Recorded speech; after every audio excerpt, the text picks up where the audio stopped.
Hello everyone and welcome to Tech Upskill channel. In today's video, I will show you how to fix the iqvw64e.sys cannot load on this device error.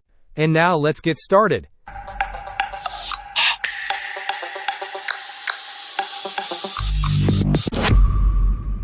First, we will attempt a system file checker scan. Open the Windows search bar, type command prompt, and then right-click on it and select Run as Administrator.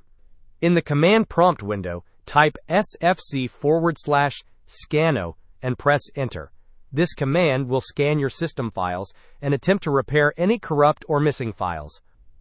If the system file checker scan does not resolve the issue, we can try using System Restore. Search for Recovery in the Windows search bar and then navigate to Recovery. Within the Recovery options, click on Open System Restore. This will launch the System Restore wizard. Click on Next to proceed. You will then be presented with a list of available restore points. Choose a restore point that you know was created when your system was functioning correctly.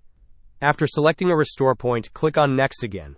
Finally, click on Finish to begin the restore process. You will be prompted to confirm your choice, so click on Yes to proceed with the system restore. Hope this was helpful. Don't forget to like and subscribe if you enjoyed. As always, thanks for watching and I will see you in the next video.